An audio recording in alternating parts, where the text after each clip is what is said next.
Today we will talk about XRP ties into SBI, which then point to XDC, and how each of them are involved with SBI as well. And today I want to expand on the point that I made at the end of my previous XRP video about Anchorage digital assets, because Securitize hasn't really gotten talked about in a very long time now, and it just popped up in the news again talking about tokenized deposits. And according to the information that I am collecting, this whole topic is one of the points involved in how XRP and XLM will end up as the private and the public end of institutional financial systems as we move into a quantum financial system.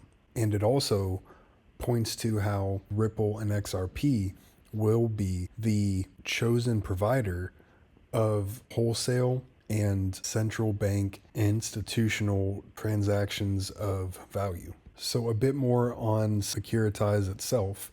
It is the leader in digital asset securities, bringing together businesses who want to raise capital with individuals and institutions wanting to invest in the private capital markets. And Ripple is one of the investors in the company. And it also has ties into Coinbase, which then ties back into the content I put out on Anchorage, because an email involving Goldman Sachs talking about the price of XRP. There are also some interesting ties into Flare as well, all of the way back to 2020. And here is the article from January of 2024 that is explaining how Securitize has partnered with Japan's DeCurret for tokenized deposit settlement.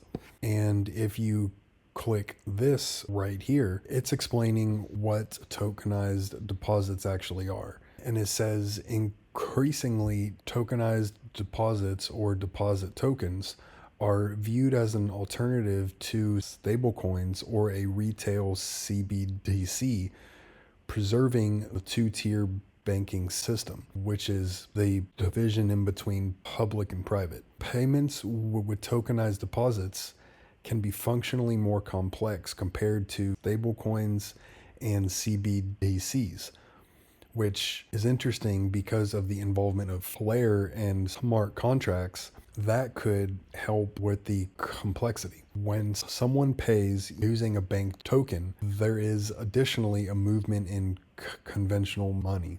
So a bit more on Securitize, who Ripple has invested in as a partner. They are unlocking liquidity in the trillion-dollar private securities market with compliant and easily tradable assets.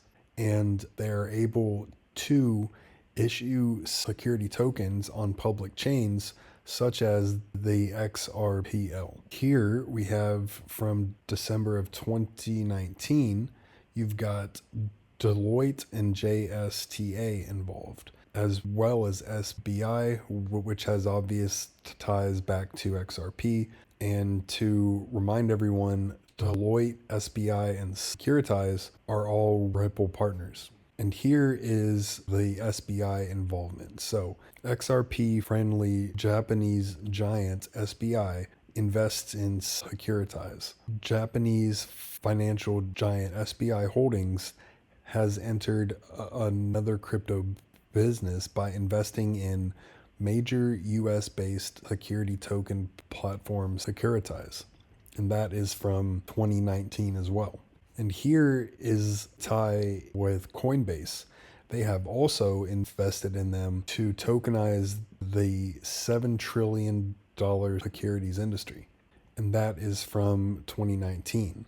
And all of these ties revolve around Japan at this time. And Ripple has an extremely powerful presence in Japan because of SBI. And because that one article talked about the complexity of these tokenized deposit transactions and the connection with Flare that I talked about earlier, Flare partner Securitize has been formally approved for a broker-dealer license. Securitize introduced founders of Flare to Ripple over 2.5 years ago, which would have been sometime in 2017. Keep an eye on Securitize issuing assets on Flare as F assets with white label features built into Flare's smart contracts. I found this on the DeCurret site, which is where all of this tokenized deposit talk is coming from. And they have put out a white paper that is talking about tokenized deposits. And here it talks about the DCJPY network, which manages digital currency and provides services by minting bank deposits as digital currency on chain. And because of the involvement with Securitize, which goes back to Ripple and the XRPL, it can be shown that this can be happening on the XRPL. They can issue assets such as NFTs, security tokens, and government tokens on chain and set the terms of the tokens. Automation of commercial operations and payment settlement can be completed entirely on this service through smart contracts using DCJPY with banks in their financial zones. And that part goes right back into Flare and their involvement in Securitize as well.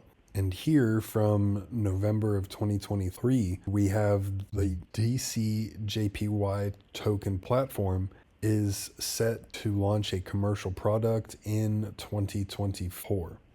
In its first real world application, project will be partnering with GMO Ozora Netbank and Internet Initiative Japan to float digital assets representing values from the Japan Electric Power Exchange. And that is only a pilot. DeCurret has been spearheading efforts with over 100 Japanese entities exploring use cases for blockchain-based settlement and tokenization, raising over $62 million. 4 of the largest Japanese commercial banks participated, with initial experiments revolving around the institutional application. And here is a publication that involves Onyx and JPM about tokenized deposits. Tokenized deposits would enable peer-to-peer settlement and make depository institutions' money programmable and usable in smart contracts and other blockchain applications. In legal and economic terms, an on-chain tokenized deposit would be identical to a traditional off-chain deposit.